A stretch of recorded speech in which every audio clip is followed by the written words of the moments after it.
ಪಾಠ ಚಾಲು ಮಾಡಿದ್ವಿ ಕರೆಕ್ಟಾ? ಹೌದು. ಆ ಸಮಮಿತಿ ಒಳಗ ಸಮಮಿತಿ ಪದ ಚಾಲು ಮಾಡಿದಾಗ ನಿಮಗೆ ಏನ್ ಹೇಳಿತ್ತು? ಒಂದು ಚೌಕ ಅಂದ್ರೆ ಎಷ್ಟು? 4 ಬಾಹುಗಳು ಸಮನಾಗಿರುವಂತಹ ಯಾವ ಆಕೃತಿ? ಚತುರ್ಭುಜ. 4 ಬಾಹುಗಳನ್ನ ಹೊಂದಿರುವಂತಹ ಆವೃತ ಆಕೃತಿ. ಅದರದೇನು? 4 ಬಾಹುಗಳು ಸಮನಾಗಿರ್ತಾವ. ಅದ್ರದ್ದು ಸಮಮಿತಿ ರೇಖೆಗಳು ಎಷ್ಟಿರ್ತಾವು ಕಂಡುಹಿಡಿರಿ ಅಂತ ಹೇಳಿತ್ತು. ಹೌದಾ? ಸೊ ಆ ಸಮಮಿತಿ ರೇಖೆಗಳು ಎಷ್ಟಿರ್ತಾವ? ಯಾರು ಹೇಳ್ತೀರಿ? ಎಷ್ಟು ಬರ್ತಾವ? ಕೂಡ್ ಮಾಡಿ ನೋಡಿ ಆಕ್ಟಿವಿಟಿ. ಆ ಚಿತ್ರ ನೋಡಿ ಹೇಳತ್ತಿ ಕರೆಕ್ಟಾ?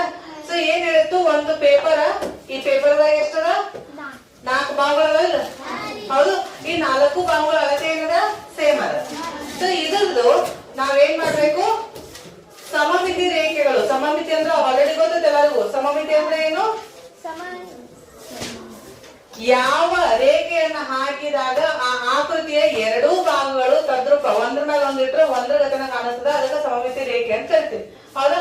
ಸೊ ನಾವಿಲ್ಲಿ ಒಂದು ಚೌಕವಾದ ಹಾಳೆಯನ್ನು ತಗೊಂಡಿವಿ. ಈ ಹಾಳೆ ಒಳಗ ಇದ್ರದ್ದು ಸಮಮಿತಿ ರೇಖೆಗಳು ಎಷ್ಟದಾವು ಕಂಡಿಡ್ಬೇಕು. ಹೌದಾ? ಫಸ್ಟಿಗೆ ಈ ಹಾಳೆಯನ್ನ ಏನ್ ಮಾಡ್ತೇನೆ ನಾನು? ಉದ್ದಕ ಮಾಡ್ತೇನೆ. ಉದ್ದಕ ಅಂದ್ರೆ ಹಿಂಗ, ಅಡ್ಡ ಅಂದ್ರೆ ಈ ರೀತಿ. ಸೊ ಉದ್ದ ಮಡ್ಚಿದಾಗ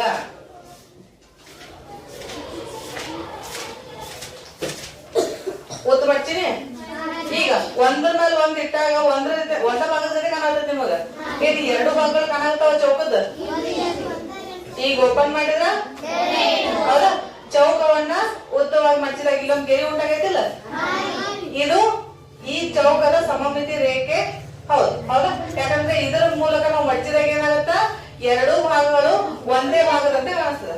ಸೊ ಇದಾದ್ಮೇಲೆ ಉದ್ದ ಮಡ್ಚಿದ್ವಿ. ನೆಕ್ಸ್ಟ್ ಅಡ್ಡವಾಗಿ ಮಾಡಿಸ್ತೇವೆ. ಚೌಕವನ್ನ ಅಡ್ಡ ಮಡ್ಸಾತೇವೆ. ಕರೆಕ್ಟಾ? ಸೊ ಈಗ ಅಡ್ಡ ಮಡ್ಚಿದಾಗ ಏನಾಯ್ತು? ಈಗನು ಏನ್ ಕಾಣತೈತಿ? ಒಂದ ಭಾಗದ ಕಾಣತೈತಿಲ್ಲ. ಆದ್ರೆ ಓಪನ್ ಮಾಡಿದ್ರೆ ಎಷ್ಟು ಭಾಗಗಳು? 2 ಭಾಗಗಳು. ಈ ಅಡ್ಡಗಿರಿ ಅಷ್ಟೇ ಕನ್ಸಿಡರ್ ಮಾಡ್ಬೇಕು, ಆಲ್ವೇಸ್ ಉದ್ದದ ಕನ್ಸಿಡರ್ ಮಾಡಂಗಿಲ್ಲ. ಹೇಳಿತು? ಸೊ ಈಗ ಎಷ್ಟಾದ್ರು ಸಮಮಿತಿ ರೇಖೆಗಳು? ಉದ್ದಗೆರೆ 1, ಅಡ್ಡಗೆರೆ 1. ಸಮಮಿತಿ ರೇಖೆಗಳು ಎಷ್ಟದು? 2.